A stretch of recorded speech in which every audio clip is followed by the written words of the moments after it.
95%. ¿Cuáles son estos solutos? Carbohidratos, lípidos, proteínas, ácidos nucleicos, minerales y vitaminas. Estos son los solutos que son sólidos.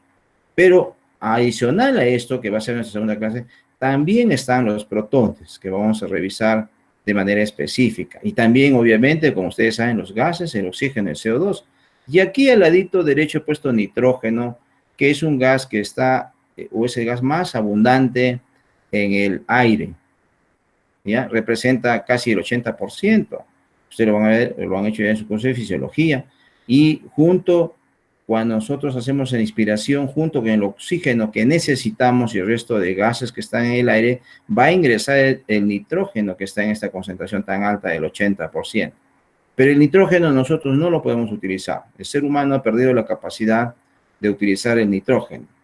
Por ejemplo, si lo hacen las bacterias, ¿no? Pueden fijar ese nitrógeno y lo van a convertir en muchos compuestos nitrogenados que más adelante van a pasar a los animales, y de los animales recién va a llegar a nosotros de una forma diferente. Pero acá lo hemos puesto que sí está. Vamos a explicar entonces de pronto más adelante en algún capítulo que el nitrógeno que está presente en nuestros líquidos biológicos, en toditos, en algún momento puede causar daño. Cuando tengamos algún tipo de actividad, por ejemplo, en el buceo, personas que se dedican al buceo, va a ocasionar daño en él. Ya van a hacer ustedes ello en fisiología. De igual modo, cuando nosotros hacemos crujir los dedos, que a veces denominamos vulgarmente conejos, no hacerse los conejos, por favor, porque el nitrógeno está relacionado con provocar artrosis, ¿ya? Entonces, no hay que hacerlo. Algunos dicen que se siente rico, se siente bonito, pero eso bonito y rico en el tiempo le va a demandar un daño. Obviamente ustedes dicen, no, yo ya desde que tengo 10 años, yo hago crujir mis dedos, me saco conejitos, es bien rico. Van a ver cuando tengan 40, 50, sobre todo 60 y 70 años. Ahí decimos que van a pagar todo lo que han hecho, ahí va a venir. Ustedes van a recordar ahí, ay, me hacía conejitos, las manos están paralizadas, ¿ya? No hacerse entonces, de muchachos o de jóvenes, niñas como están ustedes, todo pueden soportar, ¿ya? Pero de viejitos, que ahorita va a pasar el tiempo, van a ver lo que va a suceder, ¿ya? Muy bien. Y hay también el agua, que es nuestro tema de hoy día, que está en un 65%, que es el solvente. Pero, por favor, fíjense que nosotros tenemos como mayor componente al agua, 65%. Esto es al menos en el adulto, ¿ya? Eso es en el adulto. Vamos a ver que en los diferentes estados de desarrollo embrionario va variando el agua, y ahí ustedes vamos a hacer una deducción. De por sí, miren, el agua es tan importante para todos los seres vivos, en especial para el ser humano. ¿Por qué? Porque es el componente más abundante de la naturaleza. Tres cuartas partes de la Tierra es agua. Entonces, el hecho de que esté bastante abundante, solito va a decir su importancia, ¿ya? De por sí nomás, por algo está en mayor cantidad en la naturaleza.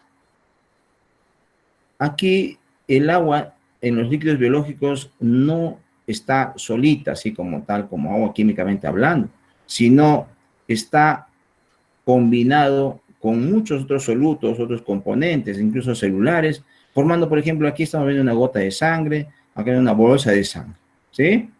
Podemos mostrar entonces también cuando lloramos las lágrimas, la orina, lo que eliminamos junto con la saliva para combinar los alimentos. Es decir, entonces el agua tiene diferentes formas de presentación cuando está mezclada, y le va a dar cierto tipo de características a cada uno de los líquidos biológicos que están presentes en nuestro organismo. Desde la sangre, a separar la sangre en suero, en plasma, la orina, el líquido cefalorraquídeo, el líquido sinovial, etcétera, etcétera. Y es lo que nosotros vemos, lo que llamamos líquidos transcelulares, que están fuera de la célula, circulando por ciertos espacios o están ubicados en ciertos espacios.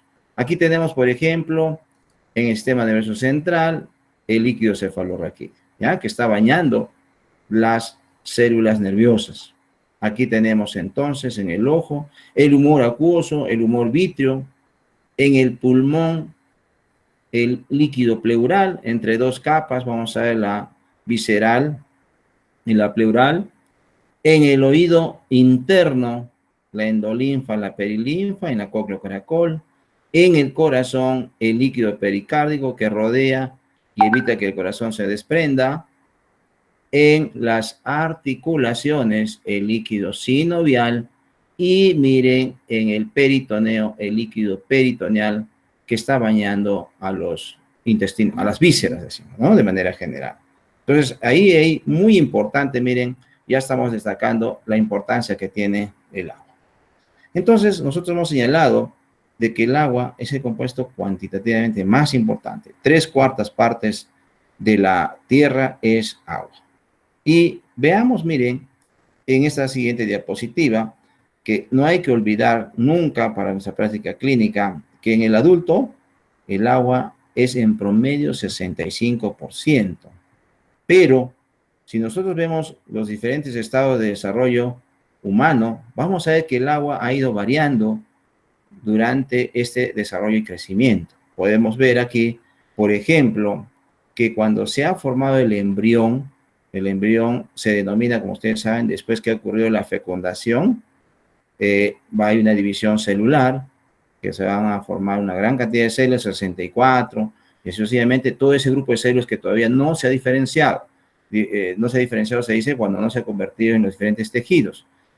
Ahí va a haber un 97% de agua, ¿sí? En el embrión, cuando ya ha habido una primera multiplicación, algunos dicen hasta 64.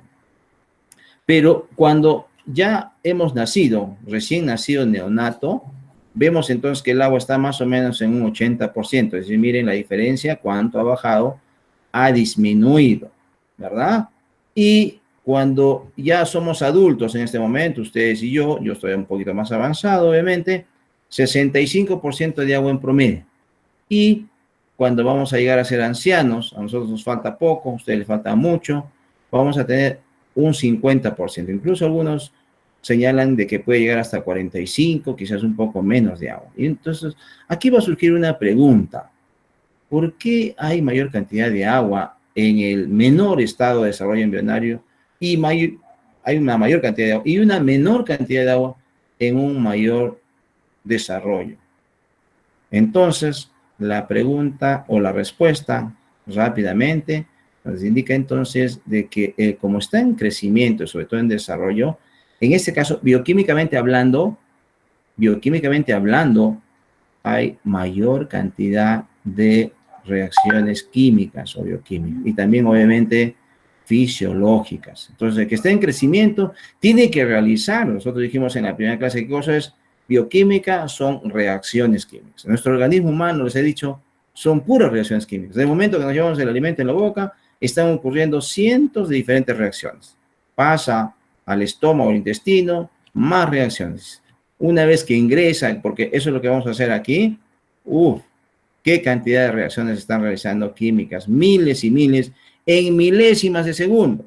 Ustedes están en este momento escuchándome, en este momento están sucediendo miles de reacciones químicas en cada una de nuestras células, de la punta de los cabellos a la punta de los pies, ¿sí? Y entonces, como el embrión está en constante desarrollo, crecimiento, tienen que ocurrir estas reacciones químicas.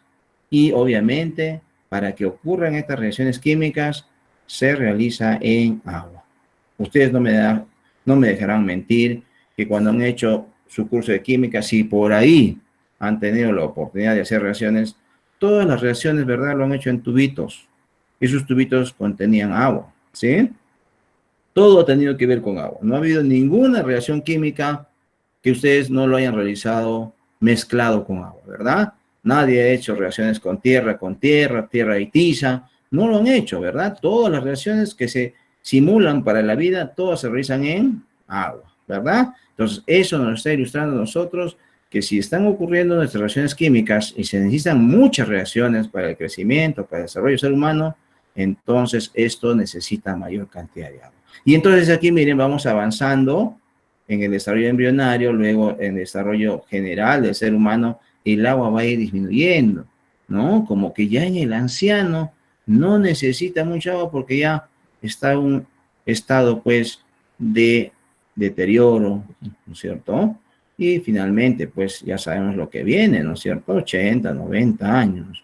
Entonces ya no se necesita agua porque ya no necesita, digamos, mucho el anciano. Sin embargo, hoy se sabe que en algunos casos de la tercera edad, de 60 para arriba, podemos mejorar nuestro estatus de agua, o sea, tener 50, de repente un poquito más, a pesar de algunas personas tan ancianas. ¿Qué hay que hacer? Entonces, siempre se recomienda, ahora más que nunca, con esta pandemia de coronavirus, hacer actividad física. Miren, con esto de la pandemia, un curso de fisiología tiene que salir muy bonito para hablar del funcionamiento cardíaco, lo que es hemodinamia, sangre y corazón. ¿Ya? Y eso está relacionado a la actividad física. Tenemos, señoritas y señoritos, esperemos que ustedes se hayan levantado a las 5 de la mañana y hayan hecho ya su actividad física, siquiera 20 minutos por día, ¿ya? Eso va a mejorar nuestro rendimiento cardíaco en lo que ustedes van a ver lo que se llama gasto cardíaco, ¿ya? ¿Y cómo se puede mejorar eso? Con la actividad física. Nadie les está diciendo que salgan a correr 30, 40, 50 kilómetros diarios. Suficiente con 20 minutos. Hay que tratar de mover entonces los músculos y los huesos, ¿ya? Muy bien. Si nos vamos a los tejidos, la cantidad de agua por la función que cumplen los tejidos desde el punto de vista fisiológico, van a tener también cada uno una cierta cantidad de agua. La sangre, miren, 95%, el músculo 75%, los huesos 22%, uno puede notar huesos secos, duros, tienen agua. Pero miren, ¿quién tiene la menor cantidad de agua? El tejido adiposo.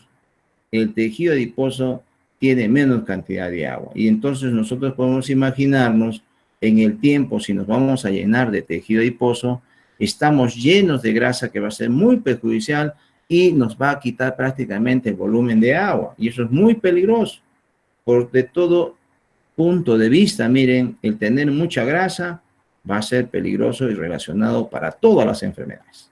No acumular, por favor, miren, tejido adiposo. ¿Por qué?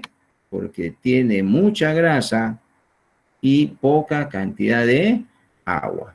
¿Listo? Y eso entonces nos tiene que hacer entender a nosotros que esta grasa va a ser perjudicial, porque hemos visto que para nuestras reacciones químicas, ¿qué se necesita? Agua. Y el tejido adiposo no nos permite tener esa agua, ¿ya? Entonces hay que considerar ello para que la gente no acumule tejido adiposo menos grasa. ¿Cuál es o cómo está distribuido el agua en el ser humano? Es lo que decimos nosotros, formas de distribución. Entonces, la distribución del agua está en dos grandes ambientes, el ambiente intracelular y extracelular. ¿Listo? Entonces, se hace una relación aquí para ver cuánto de agua hay en esos dos ambientes. Tenemos que considerar de todas maneras para una persona de 70 kilos de peso. Entonces, se hacen los cálculos aproximadamente, debe tener 42 litros de agua. Entonces, veamos cuánto de esos 42 litros está en el ambiente intracelular y cuántos en el ambiente extracelular. Entonces, en el ambiente intracelular debe haber las 2/3 partes. ¿Cuánto es eso? 28 litros. Es decir, la mayor cantidad de agua está en todas las células, en el interior de todas las células. ¿Cómo está esta agua? Está en dos formas. El mayor porcentaje, 95%, fíjense, libre y solo 5% ligado. Y esta agua que está libre, ¿para qué está? Cuando ingresa cualquier sustancia a la célula, el agua va a servir para disolver. Es como cuando nosotros tenemos un vasito con agua y nosotros vamos a agregar un poquito de azúcar, un poquito de sal. Entonces, ¿el agua qué va a hacer? Lo va a separar, lo va a disolver. Entonces, ¿qué cosa es disolver? Separar. Entonces, todo lo que entra en la célula, el agua lo intenta separar. Obviamente, esto va a depender de las características químicas que tenga la molécula que llega al interior de la célula. ¿Ya? Muy bien. Y la otra que está ligada o asociada a las proteínas. Es lo que se conoce como agua de solvatación. ¿Listo? Solo un 5%.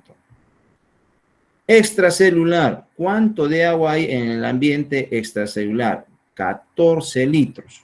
La tercera parte. 1/3 del agua está en el ambiente extracelular. Ahí tenemos entonces separado el intersticio y el intravascular. ¿Qué cosa hay en el intersticio? el espacio intercelular, o sea, lo que está entre célula y célula. Y ahí tenemos que revisar, miren, cada uno de los tejidos. Hay tejidos, miren, que tienen espacios grandes entre célula y célula, el caso de la sangre, ¿verdad?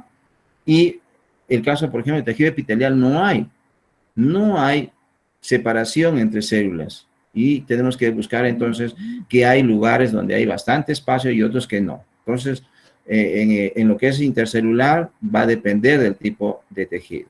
El transcelular que hemos señalado, que son espacios más grandes, lo hemos señalado ya, el líquido cefalorraquídeo, el sistema nervioso, el líquido sinovial en las articulaciones, el pleural, el pericardio, el humor acuoso, el humor vítreo, la endolinfa, la perilinfa, etcétera, etcétera. ¿Listo? Ese es el líquido transcelular. Y el intravascular, que hay de 2 a 3 litros y que comprende la sangre y la linfa. Sumados entonces el intersticio, que hay 11 y 12 litros, y el intravascular de 2 a 3 litros, tenemos en total entonces 14 litros. Una pregunta fija: ¿dónde hay mayor cantidad de agua? ¿En el ambiente extracelular o intracelular? La respuesta de ustedes es intracelular, ¿verdad? 2/3, 28 litros para una persona adulta. ¿Cuáles son las funciones del agua? Esto es, miren, dentro del lo que hemos denominado tercera competencia. Esto es lo que debemos de manejar para nuestra práctica clínica, que es muy importante. Primera función, disolvente universal. Disolvente universal. ¿Qué quiere decir eso? Que el agua quiere disolverlo todo, pero obviamente no lo va a poder hacer. ¿De qué va a depender? Primero partamos de la estructura química que tiene el agua. El agua está constituido por un átomo de oxígeno y 2 átomos de hidrógeno. Un elemento muy electronegativo como el oxígeno, y el hidrógeno un elemento muy electropositivo. Entonces, químicamente no vamos a explicar que esa compatibilidad que tienen de electrones, simplemente vamos a decir entonces que ellos tratan de ganar electrones. Y entonces los electrones los gana el oxígeno, por eso va a tener una carga negativa aparente. Miren, por favor, parece que estoy hablando mal. Carga negativa aparente, pero no es una carga, ¿ya? Y el hidrógeno, al perder electrón, va a quedar con una carga aparente positiva. Carga positiva aparente. Por lo tanto, entonces, estos dos, como están compartiendo el electrón que le gana el oxígeno, entonces el oxígeno no va a tener completamente el electrón, por eso decimos carga aparente. Por lo tanto, entonces, como no es una carga neta, se le llama polo, ¿ya? Entonces, la molécula del agua tiene polos. Polo negativo por el lado del oxígeno y polo positivo por el lado del hidrógeno. El agua, entonces, decimos, es polar. Entonces, gracias a eso, el agua no tiene carga, lo que tiene es polo negativo y positivo. Entonces, el agua puede interaccionar, puede separar a todas las moléculas que sean polares. Ejemplo, alcohol, ¿ya? A ver, para hacer una pequeña interrupción, ¿alguien sabe o tiene algún ejemplo de algún alcohol? De frente lo puede decir, abrir el micrófono y responder. ¿Alguien tiene algún ejemplo? ¿Quién? Glicerol. Muy bien, glicerol. Luis, otro alcohol, otra persona. Fenol, dicen por ahí. Muy bien, Kimberly. Marberly, muy bien, Marberly. Otro. Etanol. Muy bien, etanol. Lady Eliana Ventura ha abandonado la clase, no le interesa. ¿Quién más? Miren, yo me estoy enterando en tiempo real. ¿Quién se ha ido y tiene que explicar por qué se ha ido Ventura? Propanol. ¿Quién más? Propanol, muy bien. María Fernanda. ¿Quién más? Miren, estamos anotando acá. Esto es lo que vale más. Rosalinda, muy bien. Butanol. Metanol, ya, Caterina, ya. Paola, Verónica, metanol también, muy bien. Tóxico, ahí está, muy bien. Entonces, miren, todos estos alcoholes pueden ser separados y disueltos por el agua, ¿sí? Porque si no pudiera ser separado, entonces cuando nosotros mezclamos, como han dicho por ahí, etanol, por ejemplo, con el agua, deberían formar dos fases, ¿verdad? Y no sucede eso. Entonces uno mezcla el agua con etanol y puede ver de que está totalmente disperso, disuelto, separado en el agua. Lo mismo, miren, el agua puede separar a todas aquellas moléculas que tienen carga. Por ejemplo, las sales. A ver, otras personas que no hayan participado, algún ejemplo de algunas sales. ¿Quién puede decirnos? Hipoclorito de sodio. Hipoclorito de sodio. Muy bien, Alejandra Laura Ramos. Cloruro de sodio. María Espinosa, Alejandra Espinosa. Qué bonito. A ver, una salsita más. No una sal. Casi digo salsita. Una sal. Nitrato de plata. Muy bien. Sulfuro ferroso. Cloruro de calcio. Dios mío, estoy trabajando yo con excelentes estudiantes de enfermería. Me da mucho gusto. Geli Rocío Vizcarra abandonó la reunión. Voy a anotar acá quiénes están abandonando. Nitrato de amonio, sulfato de sodio. Lucero Matilde Cueva también ha abandonado la reunión. Listo, entonces estoy registrando quiénes están abandonándonos antes de tiempo. Si están yendo a otra clase, no sabemos a dónde, a contagiarse con el coronavirus, creo. Bueno, ácido sulfúrico no, por favor, ¿ya? Ese, ¿no? Carbonato de calcio, muy bien. Ácido clorhídrico, no, por favor. Cromato de potasio, muy bien. Cloruro de sodio, muy bien. Ahí nomás. Ni hablar, miren. Estamos yendo muy bien. Entonces, pero dentro de las sales que ustedes han puesto ahí, la más importante que esté en el ser humano es el cloruro de sodio, ¿verdad? Cloruro de sodio. Obviamente hay cloruro de calcio, hay cloruro de potasio, pero bueno, el más importante es el cloruro de sodio. Y es más, miren, lo vamos a encontrar junto con el agua formando lo que se llama el suero fisiológico, 0,9%. Por eso es importante entonces que ustedes señalen a este cloruro de sodio. Y aquí podemos mostrar justo ese ejemplo que ustedes nos han ayudado, que tenemos en el lado izquierdo, que estamos señalando, miren, con el puntero, ahí está, envolviéndolo con el puntero. Aquí tenemos un terroncito o un grano de cloruro de sodio, de sal que tenemos en la casa, con sus iones sodio que tiene carga positiva, iones cloro con carga, todos ellos están juntos cuando están así como cristales, como sal que la conocemos, en sólido. Pero entonces miren, vamos a colocar esto en un vasito que contiene agua y vamos a ver que el agua que está en color rojito y plomito, rojo, oxígeno y hidrógeno plomito con carga positiva, se va a encargar de separar a este cloruro de sodio. Por un lado tenemos aquí los sodios separados por las moléculas de agua con el lado o el polo negativo, miren, estoy hablando bien, con el polo negativo interaccionan con la carga positiva que es el sodio y con el lado positivo interaccionan con el cloro. De esa forma entonces el agua está separando al cloruro de sodio en sus dos iones. Entonces, cuando nosotros, digamos, tengo una solución de cloruro de sodio, nunca va a estar así, como cloruro de sodio, ¿verdad? Así como está el terroncito. En sólido sí va a estar así, pero cuando hablemos de una solución que ha sido mezclada en agua y nunca hay cloruro de sodio, que hay por un lado sodio y por otro lado cloro. ¿Por qué? Porque el agua se ha encargado de separar. ¿Estamos bien? Decimos, teóricamente, hay cloruro de sodio, ¿no? Suero fisiológico, ¿qué cosa es eso? Cloruro de sodio 0,9%. Y uno está creyendo que de pronto el sodio y el cloro están juntos. Nunca están juntos en agua. Están separados, están disueltos. ¿Quién se encarga de separar? El agua. Solamente cuando están en cristales, así como estamos mostrando aquí en el lado izquierdo, ahí sí. Pero en agua, ya no ya. Aquí lo estamos mostrando otra vez. Miren, aquí en el lado derecho en verde, el cloruro de sodio, y en el lado izquierdo ya está siendo separado por el agua. ¿Listo? Muy bien. Entonces, en orden de importancia, ¿cuál es la primera función del agua? Disolvente universal. ¿Por qué? Porque tiene polos. Muy bien, porque tiene polos, ¿ya? Separa a todas las moléculas polares. Siquiera tienen que acordarse del metanol y etanol, y a todas aquellas que tienen carga, siquiera acuérdense del cloruro de sodio. Miren, estamos haciendo cosas chiquititas. Ustedes me han mostrado un montón de sales. No, por favor, ni hablar. ¿Cómo vamos a todas esas sales. Muy bien, entonces la segunda función, termorreguladora. ¿Por qué el agua cumple una función termorreguladora? Porque tiene un elevado valor de calor específico. ¿Qué cosa es eso?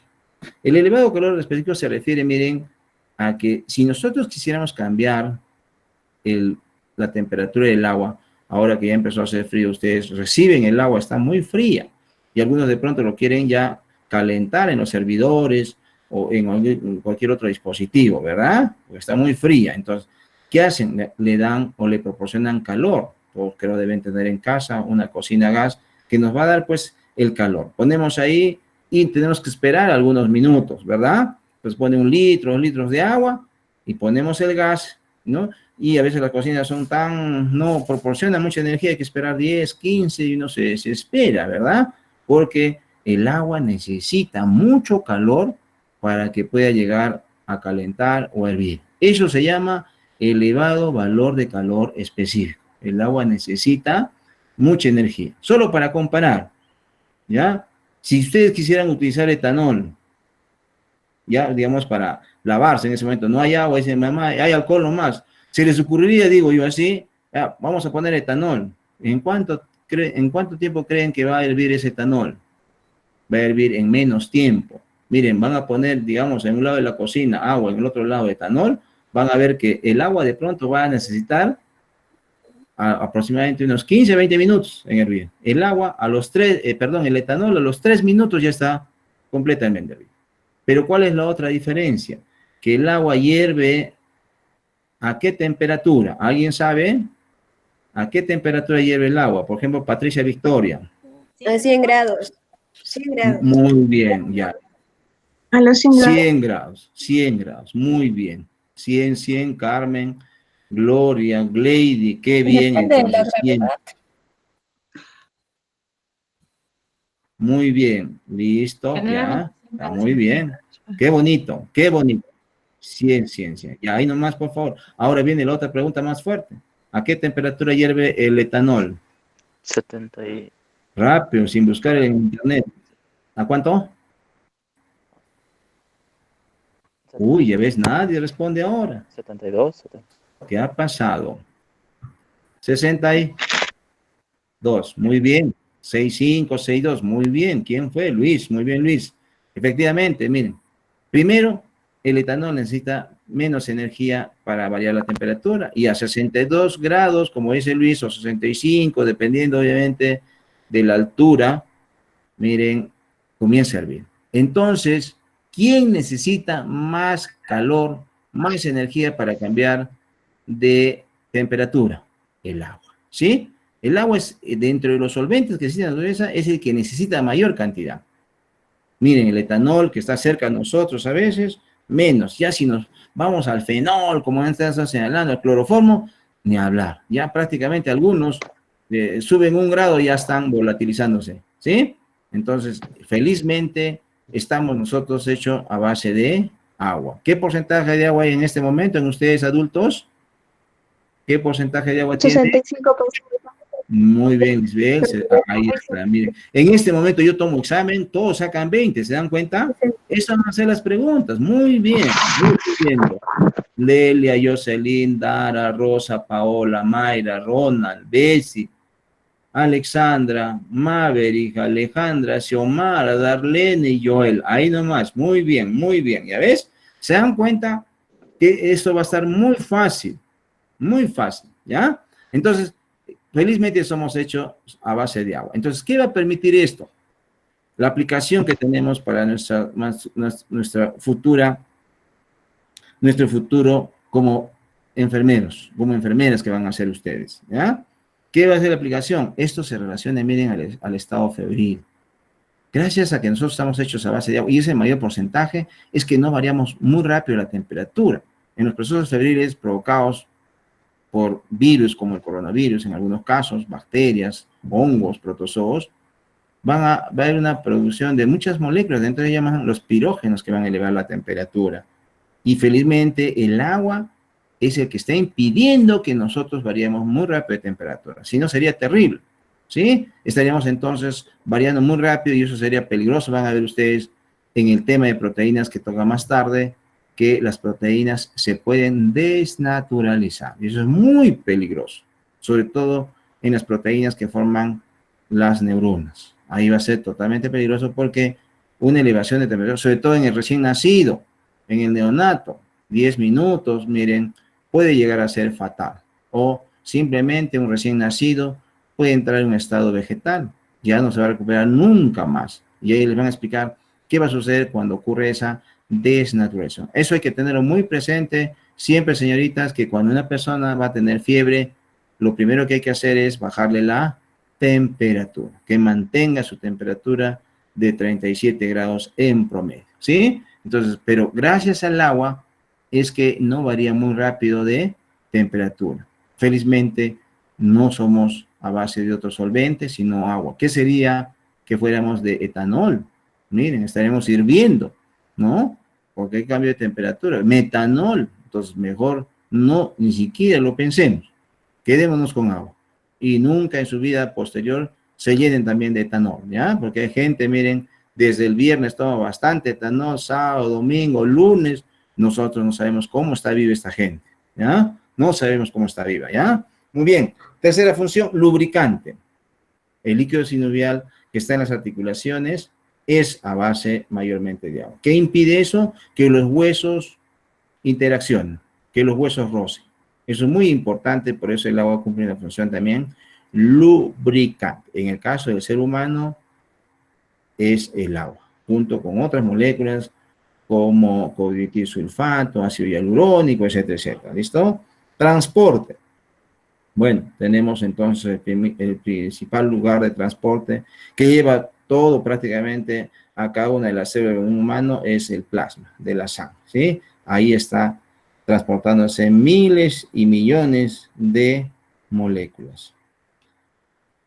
Mantiene la forma de la célula. Gracias al agua es que la célula tiene una estructura. Ayuda a mantener su estructura. Claro, ustedes saben que tiene un citoesqueleto, ¿verdad? Pero hay células que no tienen muy completo el citoesquelético. ¿Quiénes son? Los glóbulos rojos. ¿Ya? Y en el laboratorio se hacen experimentos que cuando se elimina el agua del glóbulo rojo, bueno, cambia de forma, ¿verdad? Se reduce de tamaño, se achica. ¿Cómo se llamaba eso? ¿Alguien recuerda? Cuando el glóbulo rojo pierde agua. A ver, ¿alguien por ahí? ¿Qué pasa cuando el glóbulo rojo pierde agua? ¿Cómo se llama eso? Nadie responde. Muy bien, crenación, ¿verdad? Listo. ¿Y qué pasa cuando el glóbulo rojo se llena de agua y llega a explotar? ¿Cómo se llama eso? Si se llenaría mucho de agua, a veces sucede eso, ¿no? En la destrucción de glóbulos rojos. Se llena de agua. ¿Cómo se llama eso? Apoptosis, no. Apoptosis es una muerte que se programa la célula, pero es otro mecanismo, digamos, por llenado de agua estamos diciendo. Muy bien, está bien la respuesta sugerente. Plasmólisis, muy bien, sí, sí, puede ser otra. Lisis, ¿no es cierto? Hemólisis, ¿verdad? Si se trata de glóbulo rojo es hemólisis, no olvidar, por favor, ¿listo? Entonces, en general, como dijimos hace rato, pues hay todo proceso bioquímico y fisiológico se realiza en medio acuoso, es decir, en agua, ¿listo? Muy bien, equilibrio hídrico. ¿Qué cosa es equilibrio hídrico? Como ustedes pueden entender, dice equilibrio, mantener, pues, como su nombre es un equilibrio del agua. ¿Pero a qué se refiere? Dice, la cantidad de agua que debe haber en el ser humano, en el estado de desarrollo que esté, debe mantenerse constante. Esto en medicina interna se conoce como mantenimiento de la constancia. No solamente de agua, sino de todas las moléculas. Así como hemos sido diseñados, tiene que mantenerse constante. Todas las moléculas, porque si no, la elevación o la disminución puede acarrear en una alteración, en una enfermedad, una patología o de pronto en la muerte, ¿sí? Entonces, por lo tanto, nosotros tenemos que conocer que el agua tiene que mantenerse constante, ¿sí? Mantenimiento de la constancia. ¿Alguien sabe otro concepto o otro término de mantenimiento de la constancia o mantenimiento del equilibrio?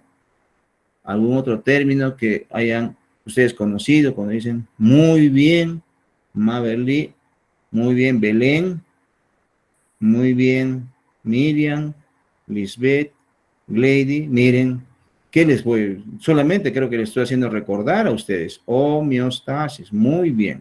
¿Qué cosa es homeostasis? Mantenimiento de la constancia. Muy bien, muy bien. Entonces, así, esta clase se está moviendo muy didáctica porque ustedes conocen todo.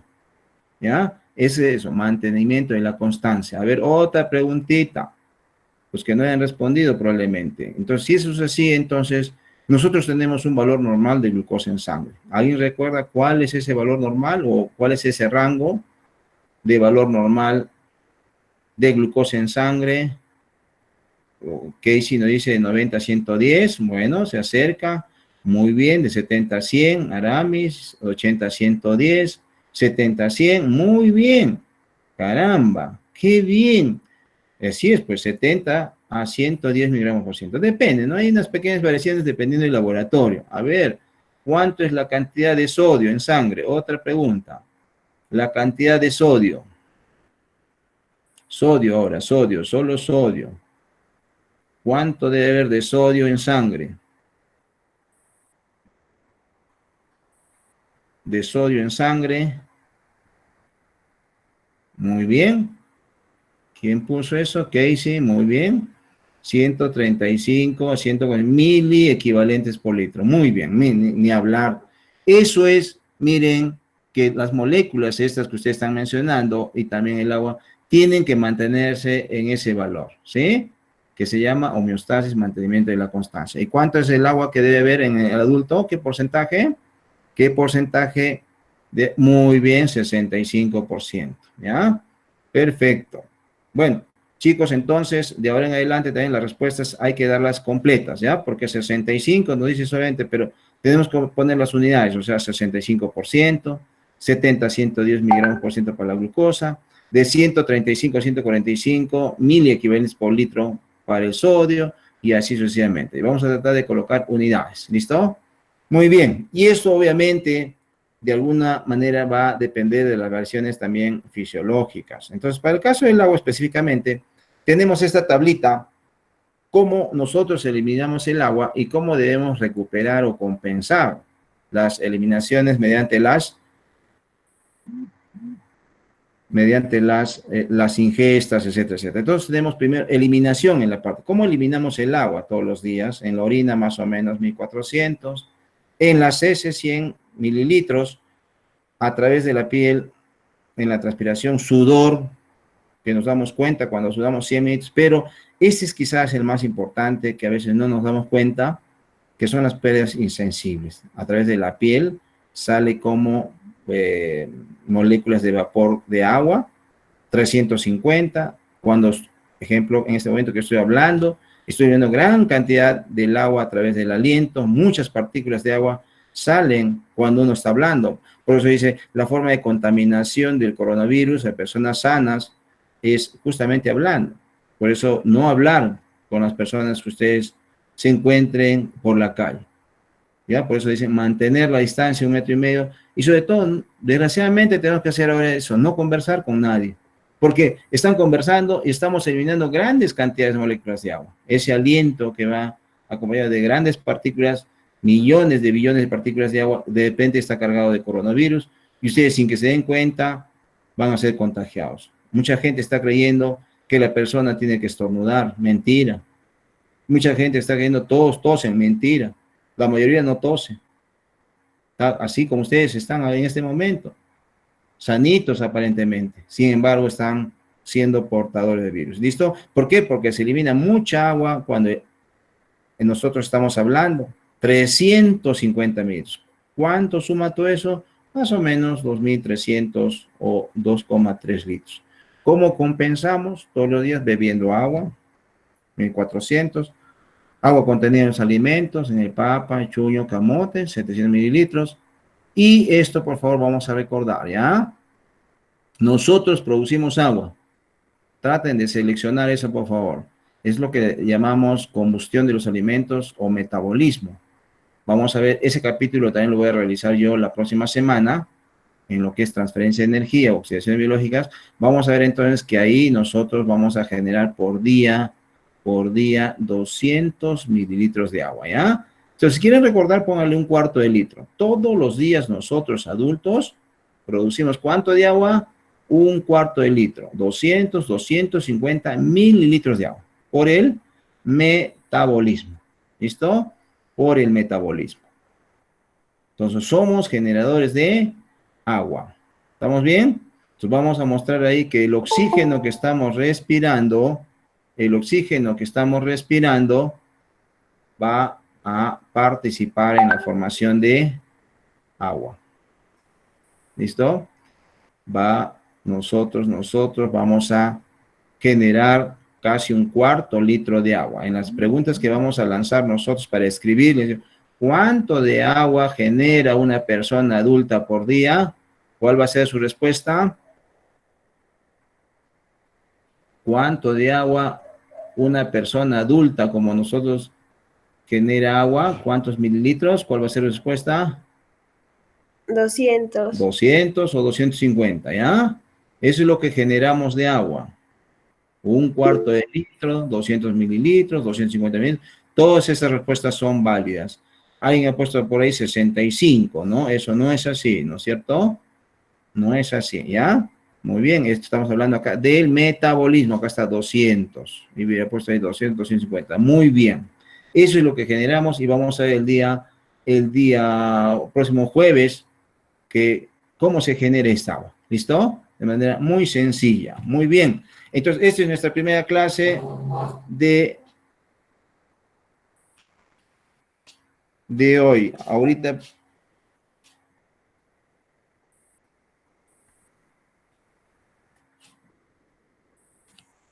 Muy bien. Entonces, tenemos ahorita la segunda clase inmediatamente de pH y equilibrio ácido básico. Quisiera, por favor, alguna de sus preguntas que pudieran hacernos. Si tienen alguna pregunta, si no, ya para pasar al segundo tema, antes que nos gane el tiempo.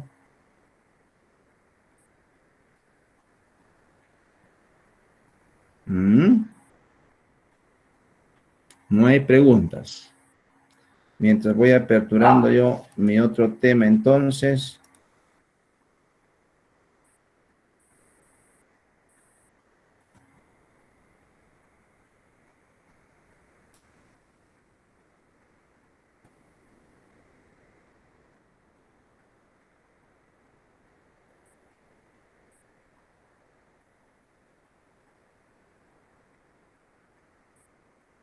Muy bien, entonces vamos a pasar inmediatamente a nuestro segundo tema, que es pH y equilibrio ácido básico, que está muy relacionado, miren, al tema que nosotros hemos revisado, que es el agua.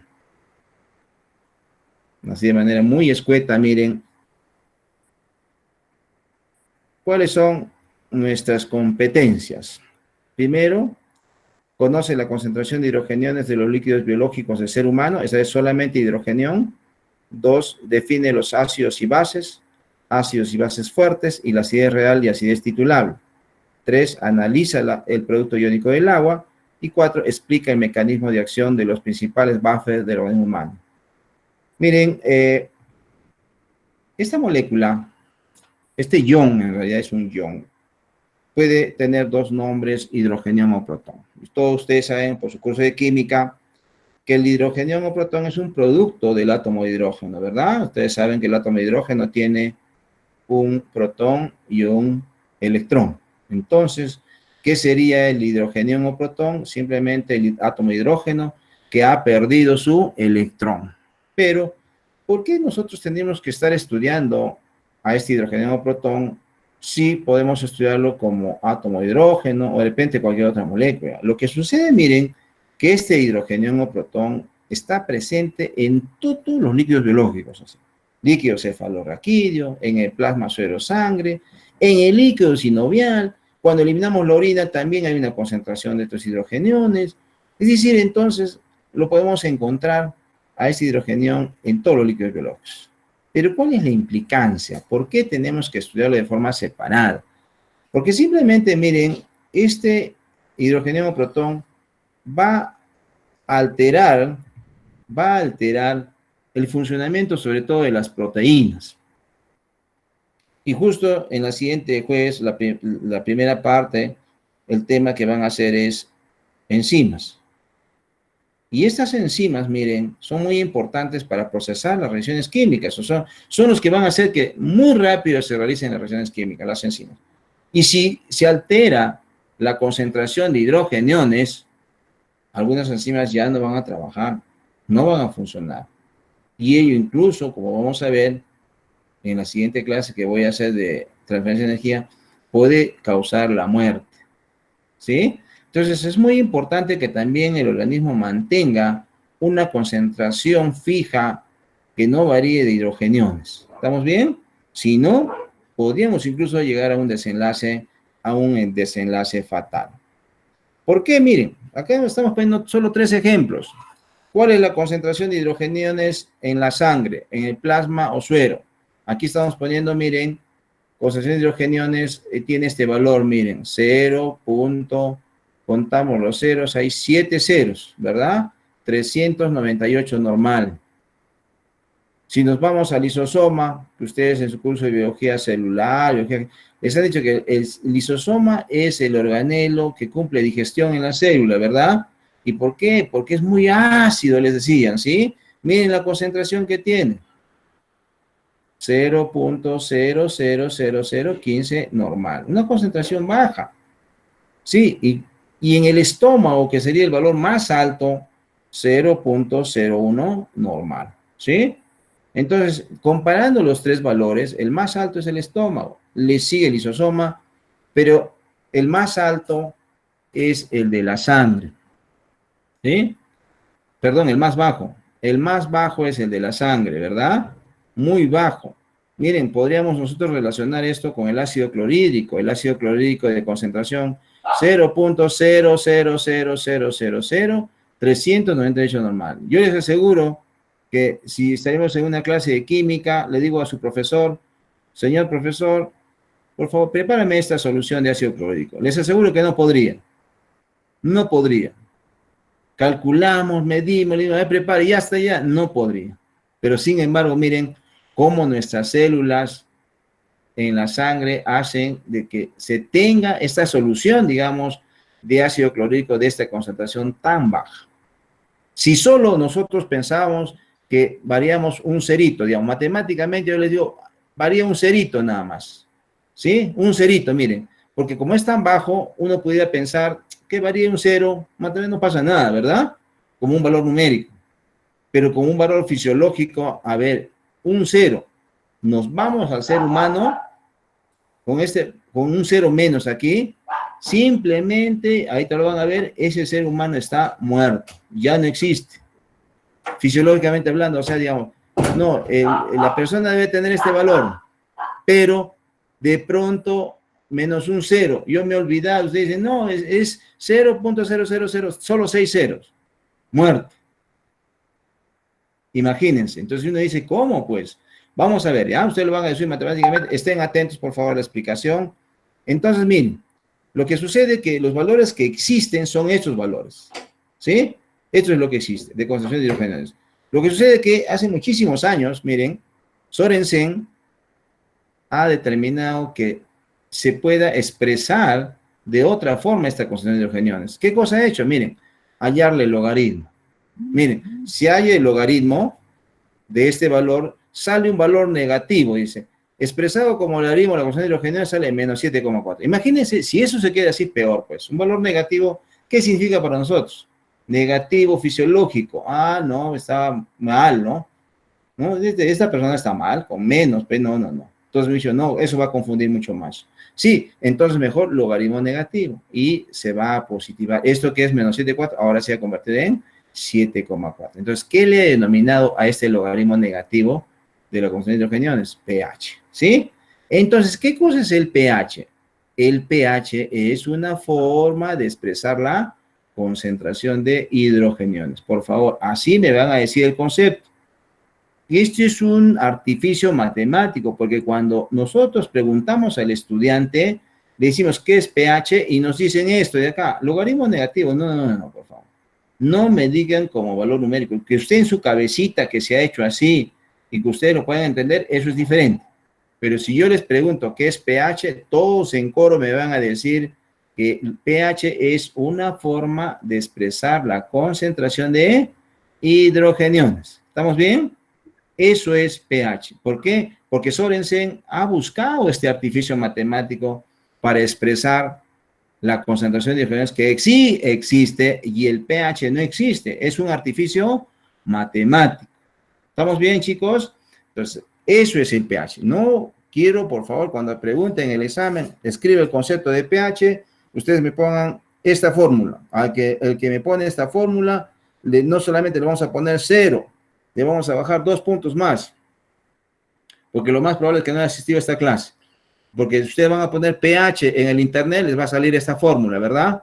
Ustedes ponen ahí te pongan en internet pH, le va a decir logaritmo negativo. Entonces, los que no están en clase y han abandonado, van a poner esto, ¿sí? Entonces, no van a poner lo que les he dicho yo, que ese es el concepto fisiológico bioquímico. Estamos haciendo bioquímica y no estamos haciendo matemáticas, ¿verdad? No estamos haciendo matemáticas. Si fuera matemáticas, hacemos problema de eso, eso no sirve. Para ustedes no sirve hacer problemas. ¿Qué tenemos que entender?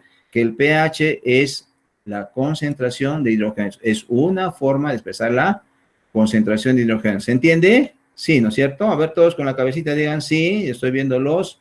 Así muevan su cabecita, por favor, todos. Ya, para decir que están presentes. En Lisbeth no la vemos, dice que está bloqueado la cámara, pero no importa ya. Miren, entonces aquí tenemos ya convertido las concentraciones de hidrogenados que hemos señalado al comienzo, miren, de la sangre, plasma, suero, del lisosoma, del estómago, convertidos a pH. ¿Sí?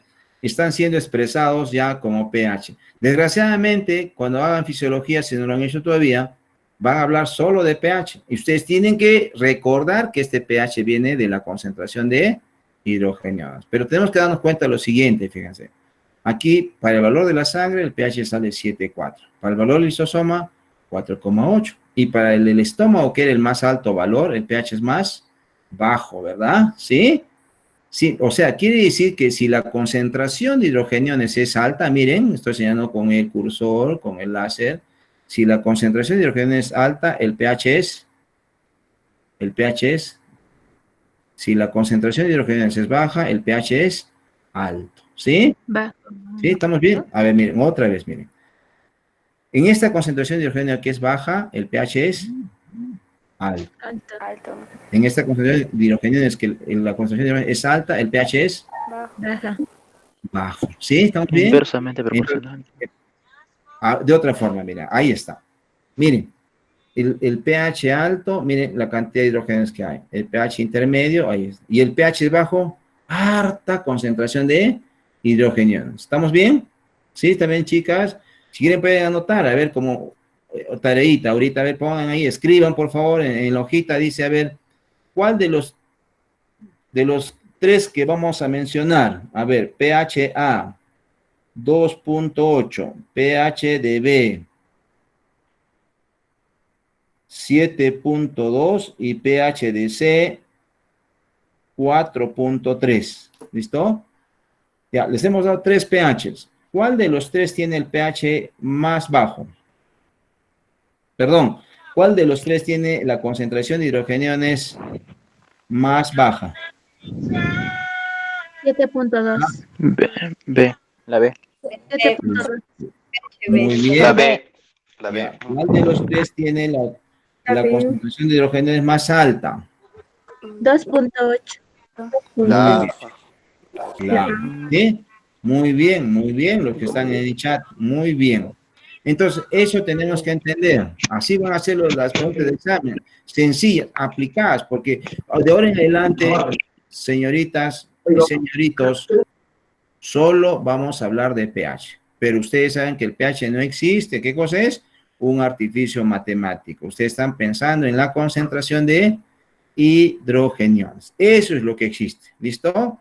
Entonces, miren, hay un rango de pH que se llama escala de pH que solamente va de 1 hasta 14. No existe pH 0, no existe pH -1, -2. No existe pH 15. No hay pH 16. ¿Estamos bien? No existe, por favor. Porque ahora que hay el coronavirus, mucha gente ha puesto que colgar en las redes sociales de que hay que consumir alimentos que sean alcalinos y comienzan a poner ejemplos. Miren, de que de pronto el repollo tiene pH 15.6. Imagínense, todavía es un químico. Un químico hace mejor este tema de pH que nosotros. Así han puesto. Repollo pH 15.6, zanahoria pH 18.9. Entonces, yo cuando he visto eso, me he quedado asustado. Dije, ¿cómo? ¿Dónde han salido esos pHs? Yo había aprendido y enseño todos los años a mis alumnos hace 23 años que el pH solamente va de 1 a 14. Entonces, imagínense, y todavía compartiendo entre ingenieros, oye, qué bien, entonces ahora a comer zanahorias, a comer repollo, a comer fulano de tal. Y entonces, pero, bueno, de pronto sí, son alcalinizantes, que ahorita lo vamos a ver. De pronto sí, pero no, pues, ¿cómo van a poner el valor de pH 15.6, 19.9? Sí, chicos, por favor, ustedes inmediatamente, así como lo he hecho, tienen que reparar eso y poner sus observaciones. Yo le he dicho, por favor, yo soy especialista en bioquímica, soy doctor en biología molecular, no conozco pH 15.6, menos 18.9, no sé. Díganme ustedes de pronto, pues, yo no he aprendido bien o de repente ha surgido una nueva escala de pH. Todos calladitos, ponen interrogante, ya nadie habla, nadie escribe. Entonces, miren, desbaratado. Han revisado los libros. Efectivamente, los que no sabían, bueno, a un ingeniero civil le podemos entender, a un sociólogo, pero no a un profesional de la salud. De ninguna manera. ¿Estamos bien? El pH solamente va de 1 hasta 14. Y es más, yo creo que ustedes lo han aprendido esto en la primaria. ¿Sí? Entonces, no sé cómo no se han dado cuenta de esas cosas terribles que ponen en el internet. ¿Listo? Muy bien, la escala de pH es así. Pero la pregunta es, ¿de dónde viene esa escala? ¿Por qué tiene que ser solo hasta 14? ¿Por qué no puede ser hasta 20, a 30, 40 o de pronto solamente hasta 4? Muy bien, esto tiene que ver con el producto iónico del agua. El agua es el que determina que el pH sea de 0 a 14, pero ¿cómo? Miren, aquí estamos poniendo una molécula de agua, H2O, que se convierte en oxidrilo hidrógeno. En 1 litro de agua, miren, se va a separar algunas moléculas de agua en oxidrilos hidrógenos. Aquí notamos entonces que los hidrogeniones van a tener este valor, 0,601 normal, que al hallarle el logaritmo negativo, ¿se acuerdan? Saldría 7. Y los oxidrilos también tendrían el mismo valor. Y hallarle el logaritmo negativo, en este caso sería pOH, sería 7. Sumado los dos sale 14. Es decir, entonces, quien está determinando esta escala de pH es el agua. Lo que quiere decir entonces que cualquier compuesto químico, sustancia, alimento que yo ponga en el agua puede variar la concentración de hidrogeniones o disminuir o aumentar, ¿verdad? Entonces, si yo tengo que el pH del agua es 7, ¿qué pasa si yo incremento la concentración de hidrogeniones? Aumento. Muchos hidrogeniones adiciono ahí. ¿Qué va a pasar con el pH? ¿Aumenta o disminuye? Si aumento la concentración de hidrogeniones, el pH disminuye. ¿Y qué pasa si por un mecanismo yo retiro los hidrogeniones del agua? ¿El pH aumenta o disminuye? Aumenta. Aumenta, ¿verdad? Así de sencillo, ahorita lo vamos a aplicar. Eso es lo que nosotros tenemos que saber, que el pH tiene de 1 a 14 debido a que hay una pequeña cantidad de hidrogeniones que se han disociado de la misma molécula de agua y cualquier otro compuesto que se adicione ahí es el que va a hacer variar el pH del agua, ¿sí? Por eso es de 1 a 14. Entonces, vamos entonces ahora a ver qué cosa es ácido, qué es base. Todos estos conceptos son de Bronsted y Lobre, es qué sucede con un ácido, pero cuando está mezclado con agua, es en medio acuoso, por favor, ¿ya? Porque si está en otro solvente, el ácido, la base, tiene otro concepto, no sería igual. Como nosotros estamos hechos a base de agua, somos más agua que cualquier otro compuesto químico en el ser humano, entonces esto está relacionado al agua. ¿Qué es un ácido? Miren, imaginen un vaso con agua y ahí dice, ¿qué cosa es un ácido? aquella sustancia que entrega o cede protones al medio acuoso o agua. Ese es un ácido. ¿Sí? Entonces, ¿qué sucede si yo agrego un ácido al agua? ¿El pH aumenta o disminuye?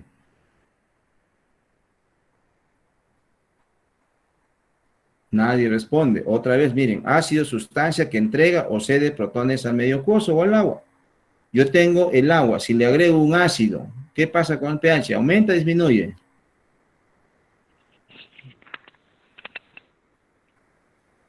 Aumenta, disminuye, Disminuye.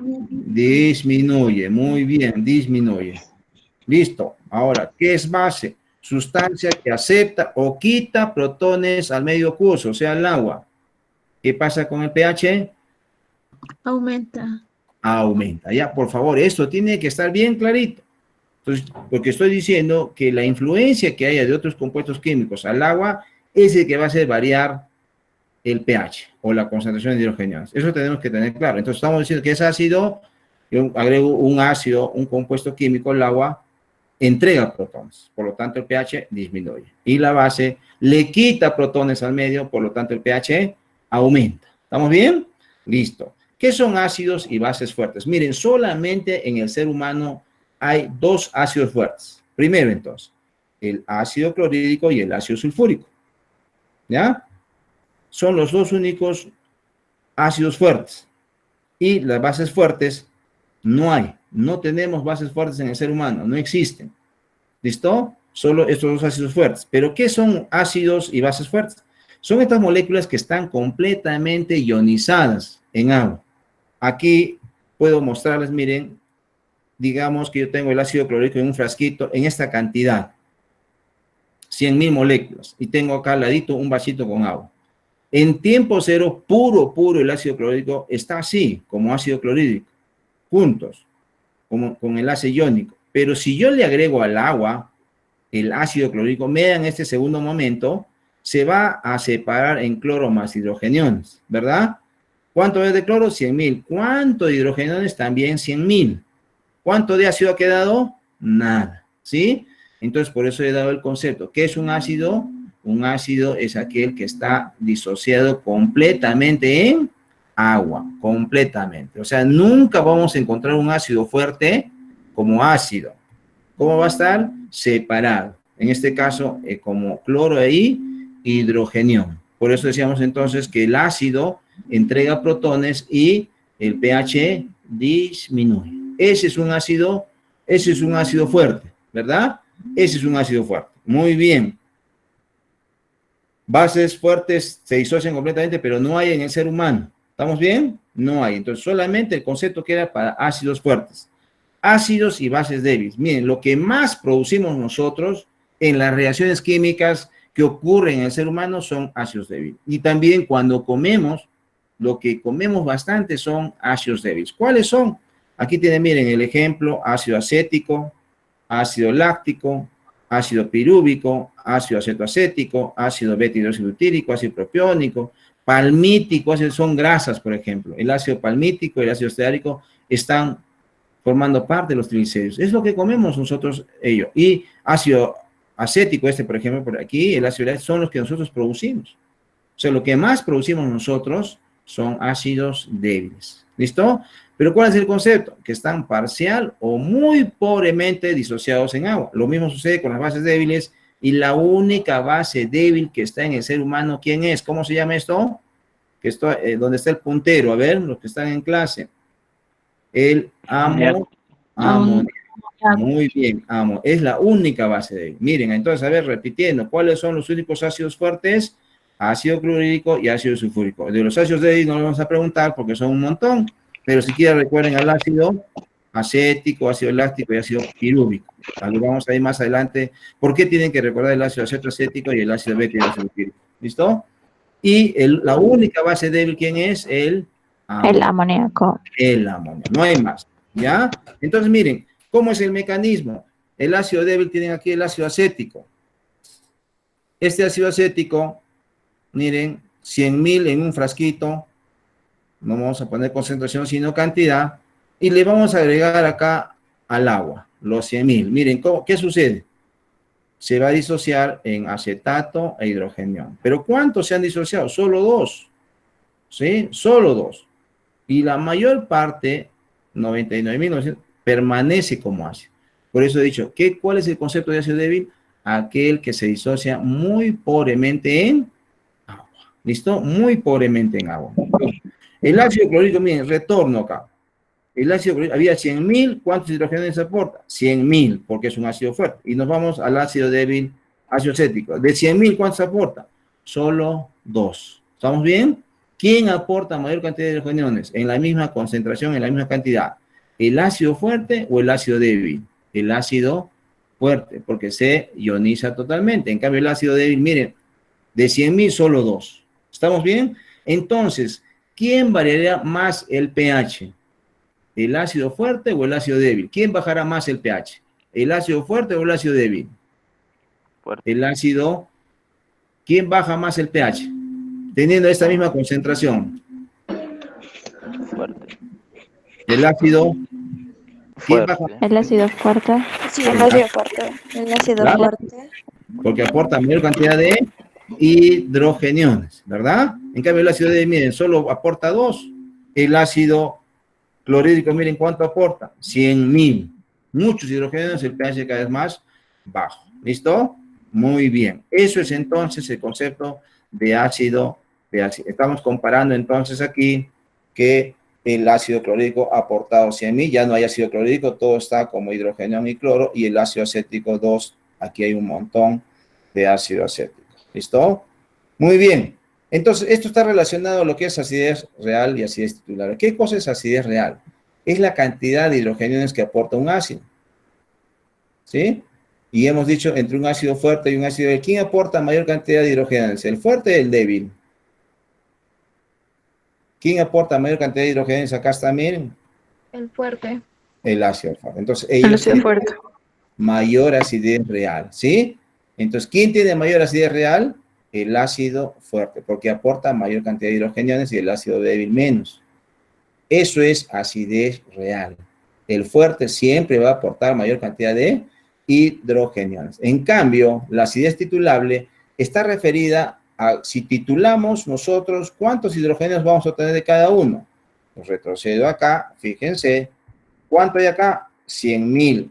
¿Cuánto hay acá? También 100.000. Entonces, en la titulación vamos a titular todo, tanto los 100.000 del ácido clorhídrico como del ácido acético. Entonces, la acidez titulable es igual. ¿Estamos bien? El ácido fuerte y el ácido débil tienen la misma cantidad de hidrogeniones, pero es diferente lo que aportan al agua, ¿verdad? Eso es acidez real. O sea, lo que se aporta al agua se llama acidez, y la acidez titulable es lo que tiene el ácido. ¿Estamos bien? ¿Se entiende el concepto? La cantidad de hidrogeniones que tiene el ácido es la acidez titulable. Y la cantidad de hidrogeniones que aporta el ácido es la acidez real. Entonces, pero yo ¿cómo podría diferenciar esto en una situación real? O sea, yo quiero saber, porque esto es química, ¿no es cierto? Yo ¿cómo puedo saber que este ha aportado 100.000 y este ha aportado solo 2? ¿Qué podría medir? ¿Cómo yo puedo saber la concentración de hidrogeniones? Midiendo ¿qué hemos medido? ¿Cómo hemos nosotros determinado esto de otra forma? ¿Cuál es la otra forma de expresar esta concentración de hidrogeniones? Mediante el pH. Muy bien, ¿sí? Entonces, lo que yo tengo que hacer, ¿cuál es la acidez real de un compuesto que tenga la misma concentración? Es midiéndole el pH. Muy bien. El pH es el que me va a avisar. En cambio, en el otro tengo que titular con hidróxido de sodio. Eso es mucho más complicado, ¿ya? Entonces, a lo que ustedes tienen que recordar, ¿qué cosa es? Acidez real. ¿Quién determina la acidez real? El pH. ¿Listo? Muy bien. El pH. El pH nos avisa los hidrógenos que ha aportado un ácido y así nos podemos dar cuenta quién está aportando mucho más. ¿Qué cosa es un buffer? Miren, el ser humano tiene muchos buffers que se encargan de que el pH se mantenga constante, que no varíe el pH. Es muy peligroso que el pH pueda variar. Entonces, ¿qué cosa es buffer? Un compuesto químico, un grupo de compuestos que se oponen a los cambios bruscos de pH o de concentración de hidrogeniones. Entonces, porque el pH, vamos a ver al final ya, que no debe variar el pH, ¿sí? Si varía, es muy peligroso y puede causar la muerte. Entonces, miren, aquí tenemos los tres principales sistemas buffer del ser humano. Tenemos el sistema ácido carbónico, está arriba, ion bicarbonato, el que está abajo. El sistema fosfato monobásico y el sistema fosfato dibásico y el sistema de proteínas. Desde el punto de vista químico, el más importante son las proteínas. El gran problema es que cuando comienza a variar la concentración de hidrogeniones, las proteínas, digamos, como buffer, se van a acabar muy rápido. Luego van a seguir los fosfatos. Pero el que va a permanecer constantemente por mucho tiempo, manteniendo el pH, es el bicarbonato. ¿Listo? Por eso decimos entonces que desde el punto de vista químico, el mejor buffer son las proteínas. Pero desde el punto de vista fisiológico, o sea, funcional en el ser humano, es el ion bicarbonato ácido carbónico, o el sistema bicarbonato. Este es el principal buffer desde el punto de vista fisiológico. Desgraciadamente, ese es el que nos interesa, el sistema bicarbonato, porque es el que va a estar manteniendo el pH de manera permanente en el ser humano. ¿Ya? Entonces, si preguntamos cuál es el principal buffer desde el punto de vista fisiológico, su respuesta es el sistema bicarbonato. ¿Listo? ¿Cómo hace? Ahí está, miren. Primer ejemplo.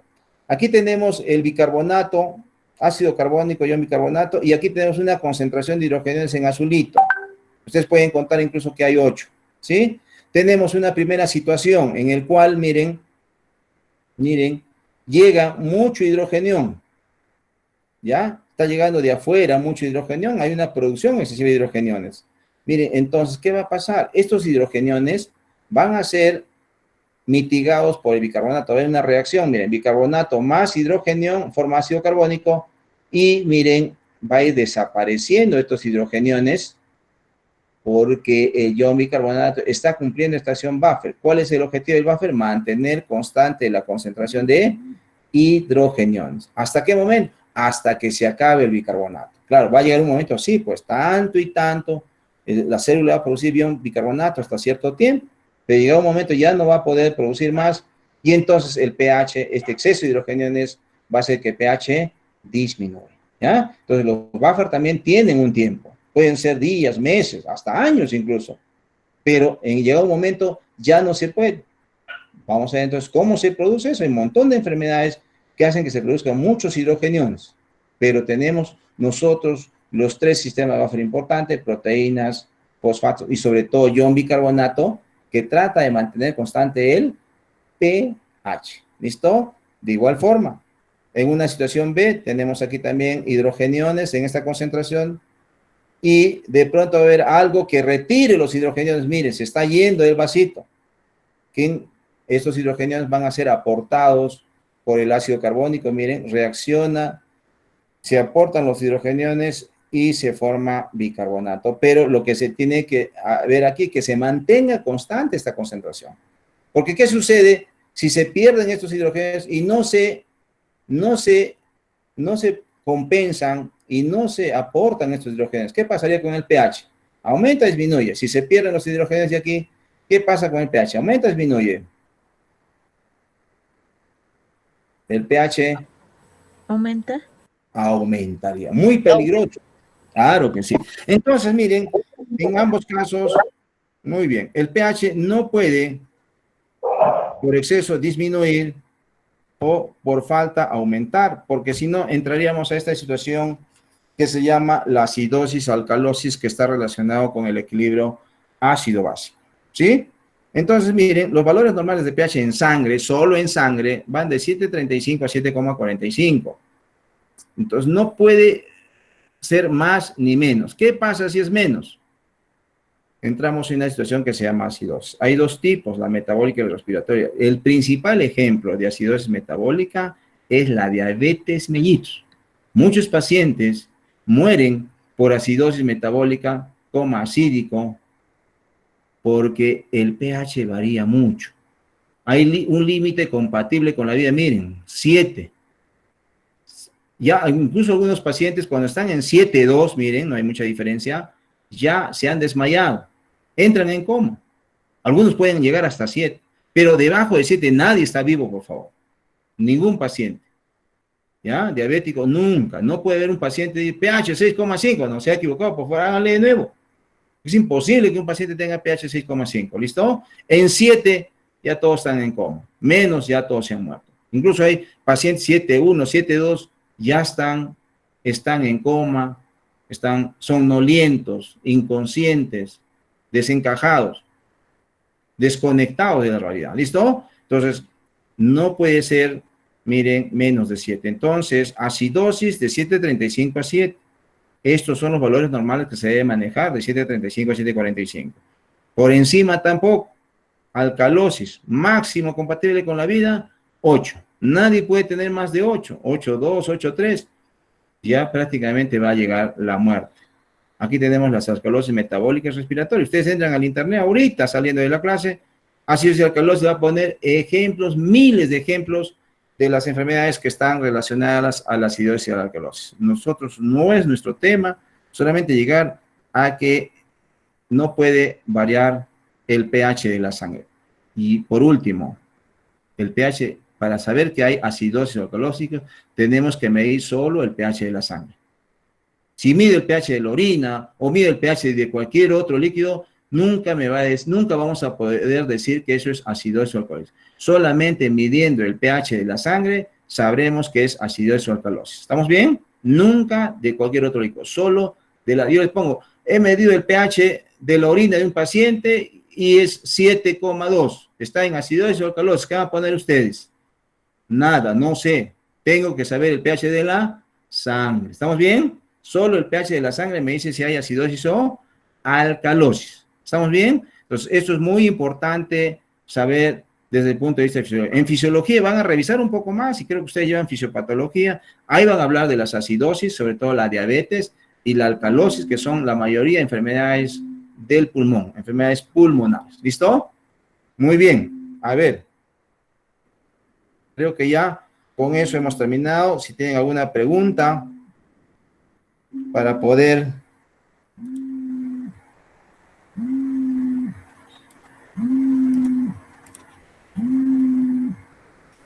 A ver, ¿alguna pregunta?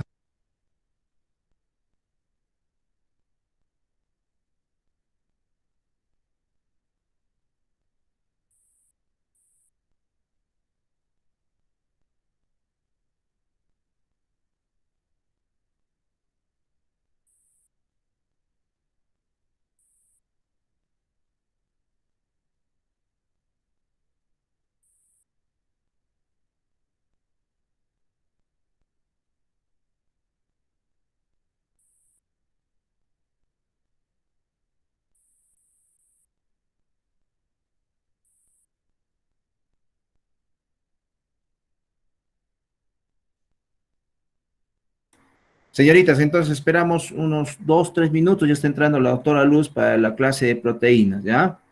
Voy a tratar de estar conectado para que después de ello, si tenemos un poquito más de tiempo, para poder saber cuándo vamos a dar la evaluación, si podemos darlo antes del próximo jueves, obviamente con su autorización, ¿ya? De Kahoot, ¿listo? Muy bien, entonces no se vayan. Tenemos 95 participantes.